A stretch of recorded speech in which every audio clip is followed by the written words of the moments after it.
आनुवांशिकता और पर्यावरण का प्रभाव। आज इस बिंदु पर हम लोग चर्चा करेंगे। आप लोग ध्यान से समझिएगा, समझने की कोशिश कीजिएगा, ताकि क्लास करने के बाद जो क्वेश्चन हो तो उसमें आप लोगों को सही सही रिस्पांस आए आप लोगों का। ठीक है। आनुवांशिकता और पर्यावरण का प्रभाव। हम लोगों ने कल आनुवांशिकता के बारे में थोड़ी सी चर्चा की थी कि आनुवांशिकता होता क्या है, या आनुवांशिक गुण क्या होता है, या जेनेटिक क्या होता है गुण। ये सब हम लोगों ने पढ़ा। गुणसूत्र के बारे में जाना, क्रोमोसोम जिसे कहते हैं, है ना, डीएनए आरएनए के बारे में जाना। थोड़ी सी खाली चर्चा पिछले क्लास का कर लेते हैं कि कल हम लोगों ने जाना था कि मानव का शरीर अनेक कोशिकाओं से मिलकर बना है और हर कोशिका का ग्रुप अलग अलग काम करता है। जैसे कुछ कोशिका का काम है नाखून का निर्माण करना, कुछ कोशिका का काम है चमड़ी का निर्माण करना। तो मानव शरीर विभिन्न कोशिकाओं से बना है और कोशिका को जब हम लोगों ने झांक कर देखा तो पता चला उसी के अंदर मौजूद होता है गुणसूत्र, जिसको क्रोमोसोम कहते हैं। क्लियर है। अब यही क्रोमोसोम को जब और रिसर्च किया गया और डीप में जाकर खोजबीन किया गया तो पता चला इसके अंदर डीएनए मौजूद होता है। डीएनए किस चीज से बना है तो पता चला कि डीएनए जीन से बना है ना। तो इस प्रकार हम कह सकते हैं कि सबसे छोटी इकाई होगी है जीन। जीन किसकी इकाई है? डीएनए की। मतलब डीएनए जीन से मिलकर बना है तो डीएनए की इकाई हो गई जीन। और डीएनए किसका इकाई है? तो डीएनए गुणसूत्र का इकाई है। गुणसूत्र किसका इकाई है? तो गुणसूत्र कोशिका का इकाई। ये पेन किस चीज से बना है? जिस चीज से बना वो उसका यूनिट हो गया। प्लास्टिक से बना सर, तो इस पेन की यूनिट है प्लास्टिक, और भी जो सामान इसके अंदर लगा हुआ है। क्लियर है। उसी प्रकार से डीएनए की इकाई हो गई जीन, और इसी जीन को माना जाता है आनुवांशिक गुणों का वाहक। ये हम लोगों ने पढ़ा।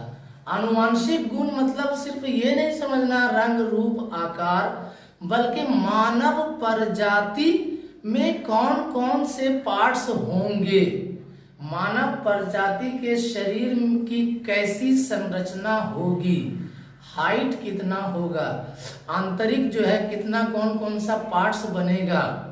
हम लोगों ने पढ़ा था कल 46 गुणसूत्र होता है जो जोड़ा में रहता है। 23 जोड़े गुणसूत्र मानव शरीर में पाए जाते हैं।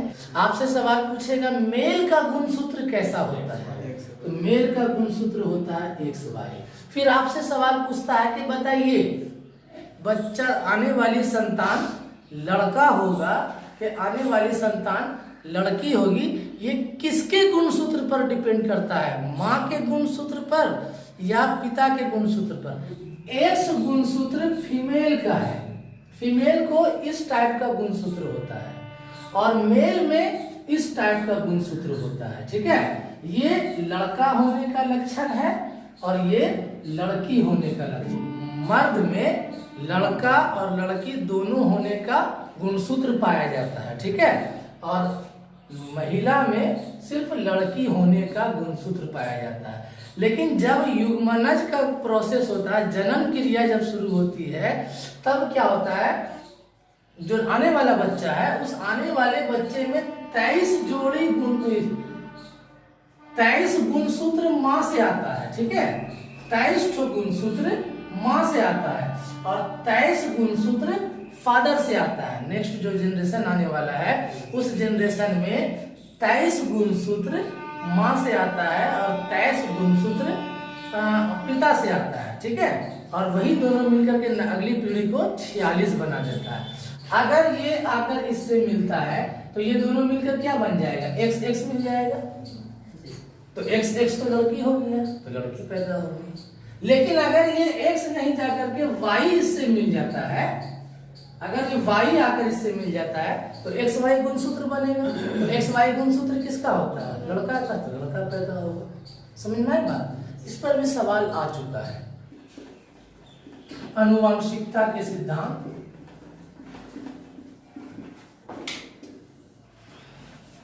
सबसे पहले हम लोग पढ़ेंगे लेमार्क का सिद्धांत।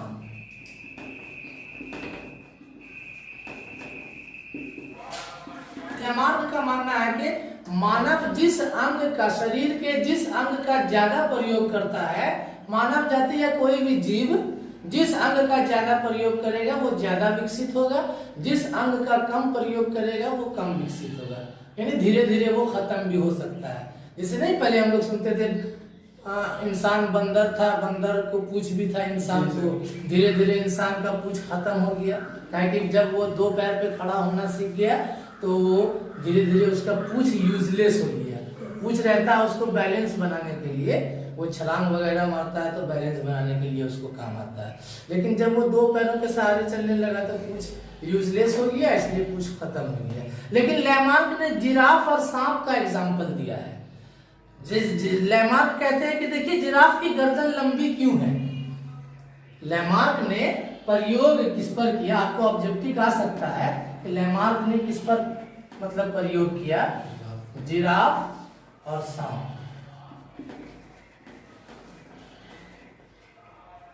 जिराफ के बारे में उन्होंने हमें समझाया, तर्क प्रस्तुत किया, अपने सिद्धांत की सार्थकता के लिए उन्होंने तर्क दिया कि देखिए जिराफ की गर्दन देखते हैं कितनी लंबी है, कैसे जिराफ की गर्दन लंबी हुई। उनका मानना है कि जिराफ की गर्दन कैसे लंबी हुई कि वो पहले, उसकी गर्दन पहले छोटी थी, वो गर्दन बकरी के जैसा छोटा ही था उसका गर्दन, लेकिन अब वो नीचे की घास फूस को खाता था।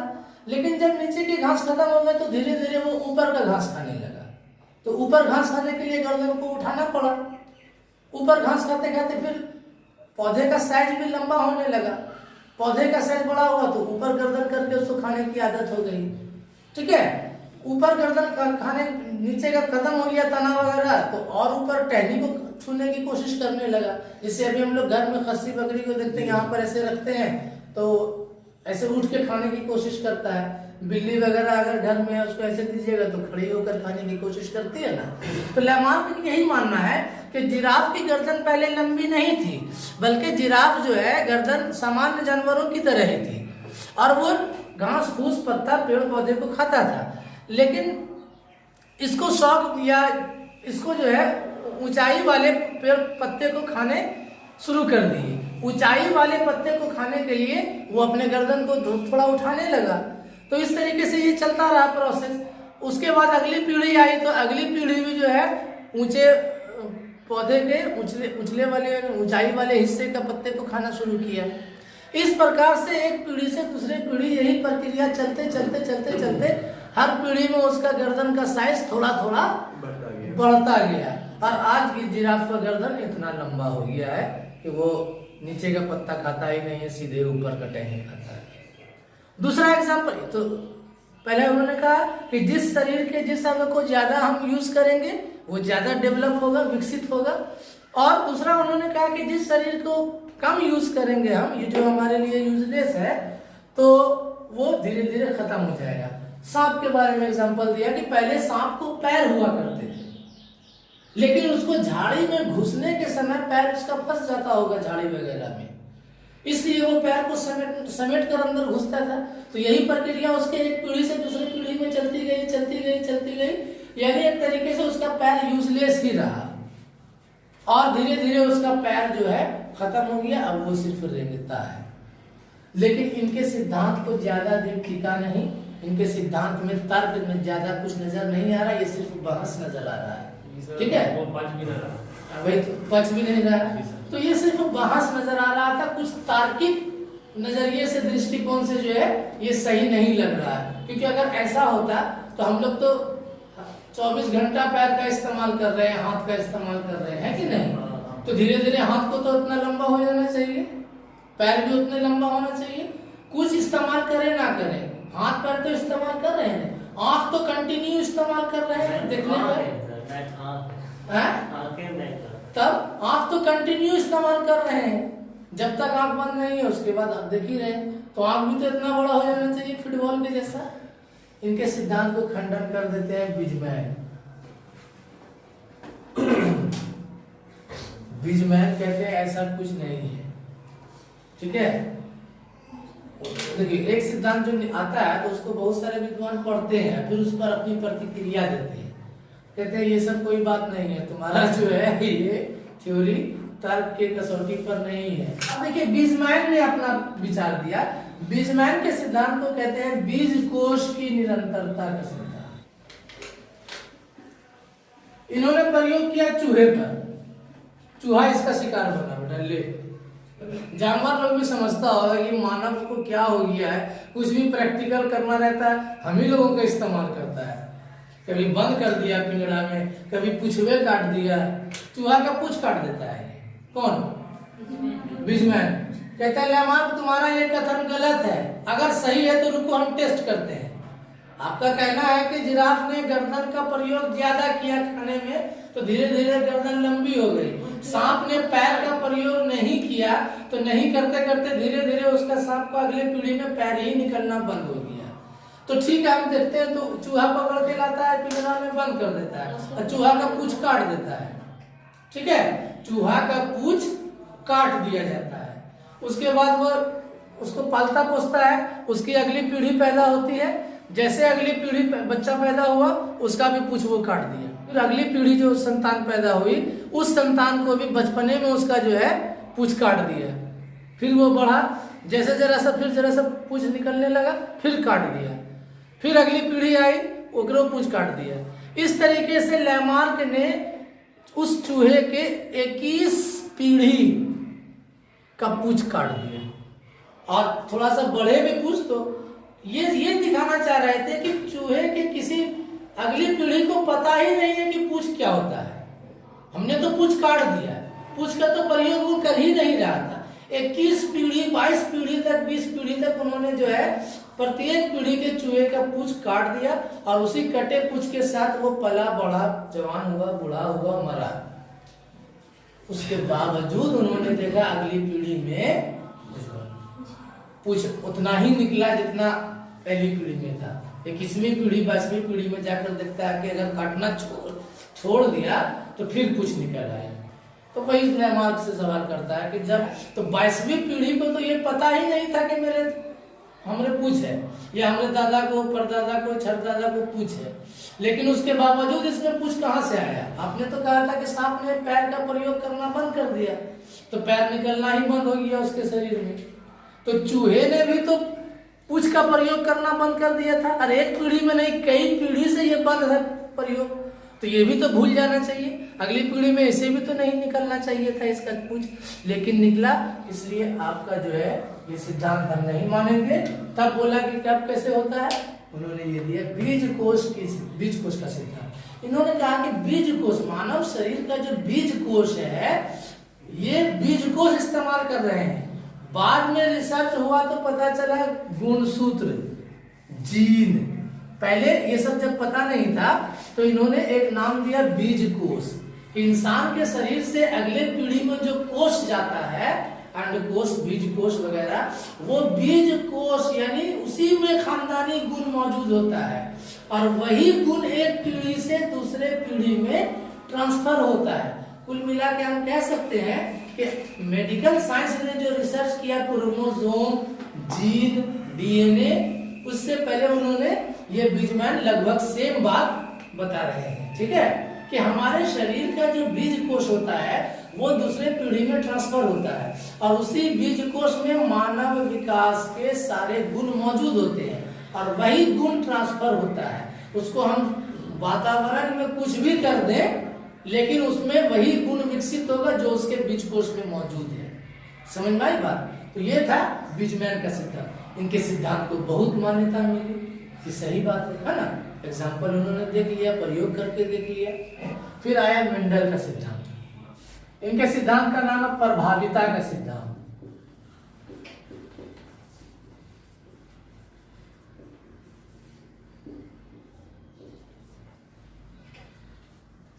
मेंडल वंशानुक्रम पर मेंडल ने भी अपना सिद्धांत प्रस्तुत किया और मेंडल का सिद्धांत आज तक मान्य है।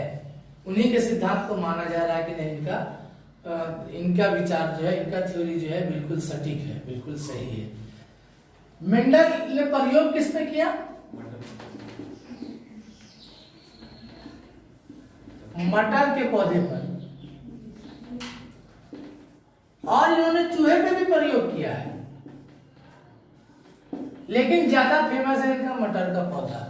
याद रखिए, इन्होंने चूहे पर भी प्रयोग किया है, लेकिन मटर के पौधे पर उनको नाम इसी नाम से जाना जाता है। सवाल भी आ चुका है कि मेंडल ने किस पर प्रयोग किया, क्योंकि ये वास्तव में ये सब बायोलॉजी का टॉपिक है, तो हमें बायोलॉजी की तरह नहीं पढ़ना कि किस टाइप का पौधा था, पौधे का नाम क्या था, उतना लेंदी करके डेप्थ में जाकर नहीं पढ़ना, बस सिर्फ नॉलेज, क्योंकि ये बाल विकास है, ये बायोलॉजी नहीं है।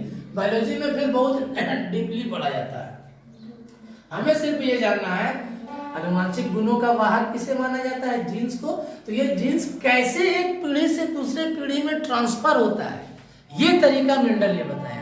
इन लोगों ने तो बता दिया, बीजमैन ने, कि ट्रांसफर होता है, एक पीढ़ी से दूसरे पीढ़ी में गुण ट्रांसफर होता है। काट देने के बाद ऐसा नहीं है कि नहीं निकलेगा, बल्कि गुण ट्रांसफर होता है। लेकिन ट्रांसफर किस तरीके से होता है, कौन सा लक्षण किस पीढ़ी में पहुंचेगा, ये बता दिया मेंडल ने। तो वास्तव में इसका प्रयोग जो है बहुत कारगर साबित हुआ, ठीक ना। मेंडल ने मटर के पौधे पर प्रयोग किया। एग्जाम्पल के रूप में उन्होंने क्या किया कि एक लंबा पौधा लिया, मटर का ही पौधा, एक लंबा लिया और एक छोटा पौधा लिया, नाटा पौधा, बौना पौधा। दो अलग अलग किस्म का उन्होंने पौधा लिया और उसके बीज को संकर करवाया। संकर आप लोग समझते हैं किसान की भाषा में। उन्होंने एक बड़ा पौधा लिया और एक छोटा पौधा लिया। बड़े पौधे को उन्होंने अपने ग्राफ में समझाने के लिए बड़े पौधे को कैपिटल टी लिखा और छोटे पौधे को स्मॉल टी लिखा। बड़े यानी अच्छे क्वालिटी के पौधे को निम्न क्वालिटी के पौधे से संकर करवाया, मान आपकी भाषा में कलम करवाया, ठीक है। कलमी बैर, कलमी आम सब सुने हैं ना, वो करवाया। करवाने के बाद जो अगली पीढ़ी, अगला पौधा तैयार हुआ, तो अगला पौधा ये बना। मतलब इस पौधे में अगले जनरेशन, ये अगला जनरेशन है। ये एक क्वालिटी का पौधा उन्होंने लिया, दूसरे क्वालिटी का पौधा लिया, दोनों को मिक्स करके वर्ण संकर करके नया पौधा हो गया, तो उससे एक नया मटर तैयार हुआ, उसमें दोनों गुण मौजूद हुआ, ठीक है। लेकिन ज्यादा प्रभाव किसका रहा, ये अच्छा क्वालिटी है मान लीजिए, ये बुरा क्वालिटी है, कम क्वालिटी है, लो क्वालिटी है, लेकिन नया जो आया, डेवलप हुआ, तो वो अच्छे क्वालिटी में आया। समझ में आई बात। ये हुआ पीढ़ी ए, इसको इन्होंने F1 नाम दिया। फिर उसके बाद इस पीढ़ी को फिर से उन्होंने फिर पौधा लगाया उसके बीच से, फिर जो पौधा लगवाया तब इसको क्या प्राप्त होता है,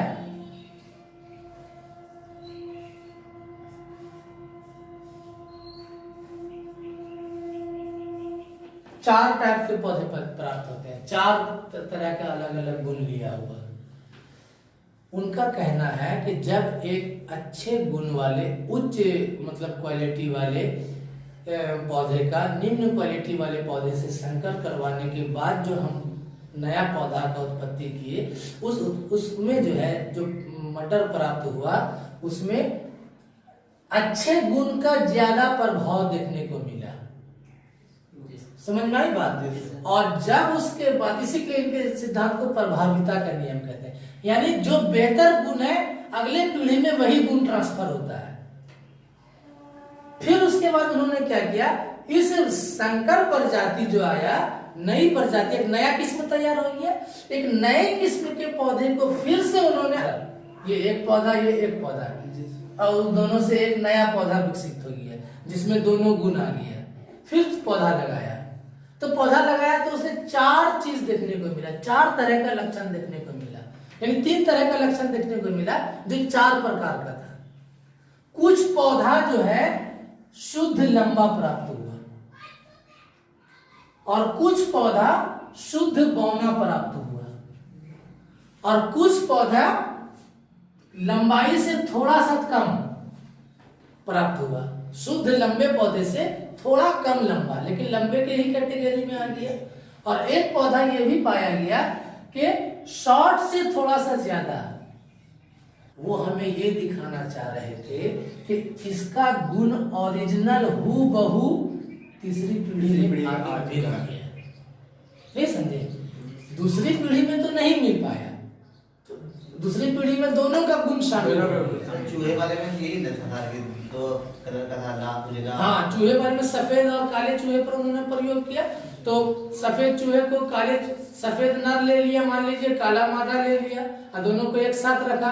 कुछ दिन के बाद बच्चा पैदा हुआ तो चितकबरा पैदा हो गया, यानी उसमें सफेद और काला दोनों आ गया। अब वो सफेद काला 4 ठो मान लो पैदा हुआ, उसमें से 2 ठो नर है 2 ठो मादा। अब उस दोनों को आपस में मिलन करवाया गया। इस दोनों का जो नया बच्चा पैदा हुआ तो उसमें देखा गया कि एक ठो सफेद पैदा हुआ, समुच्चा सफेद, एक ठो काला पैदा हुआ, समुच्चे प्योर काला, और कुछ पैदा ये भी हुआ जो चितकबरा का गुण था, जिसमें कालेपन की मात्रा ज्यादा थी, किसी में सफेदपन की मात्रा ज्यादा थी। समझ में आ गई बात? यही चीज उन्होंने प्रयोग किया जो बहुत फेमस उन्होंने वो हो गए। और इनके सिद्धांत को ही आनुवंशिकता, कैसे एक पीढ़ी से दूसरे पीढ़ी में आनुवंशिक गुणों का वाहन कैसे होता है, ट्रांसफर कैसे होता है, ये उन्होंने हमें समझाने की कोशिश की। अब जो हम लोग पढ़ेंगे आनुवंशिकता का नियम, इसमें से एक है समानता का नियम, दूसरा है भिन्नता का नियम,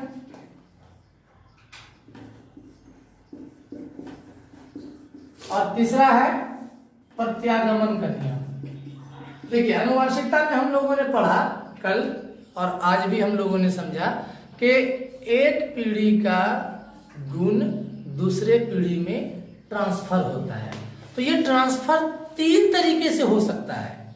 जरूरी नहीं है कि हम तेज थे, हमारी बुद्धि कुशाग्र थी, हम बहुत ज्यादा इंटेलिजेंट थे, तो अगली पीढ़ी भी बहुत ज्यादा इंटेलिजेंट ही होगी।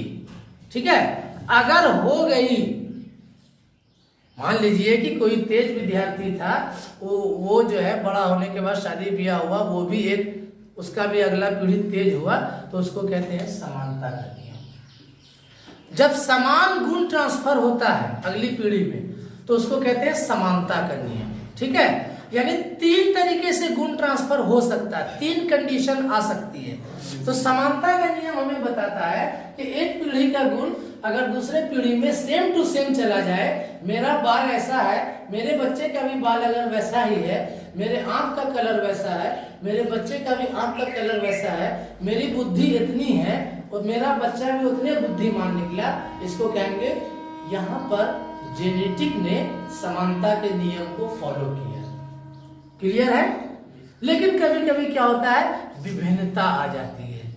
आप कुछ रहेंगे, आपसे थोड़ा बहुत फर्क आपके बच्चे में आ जाएगा। ठीक है, आप इतने बुद्धि के थे, आपका बुद्धि लब्धि 120 था, आपके बच्चे का बुद्धि लब्धि 140 हो गया या 100 ही रह गया, थोड़ा बहुत फर्क आ गया, यानी डिफरेंस। विभिन्नता मतलब थोड़ा बहुत फर्क। समझ में आई बात? तो उसको कहते हैं विभिन्नता का नियम। और एक होता है प्रत्यागमन का नियम, यानी ठीक विपरीत भी हो सकता है, उल्टा। आप वली हैं, आपके शैतान पैदा हो गया, नहीं बुझे बात को? यानी आप बहुत शरीफ हैं, एकदम समाज के प्रतिष्ठित व्यक्ति हैं, लेकिन आपका बेटा आपका नाम रोशन कर रहा है चोरी करके, नहीं बुझे? तो प्रत्यागमन का नियम यही होता है। तो समानता के नियम समझ गए? जब पीढ़ी का गुण दूसरे पीढ़ी में हूबहू आ जाए, चाहे कम चाहे ज्यादा, लेकिन जो भी गुण गया लेकिन हूबहू गया, तो वो समानता का नियम कहलाएगा।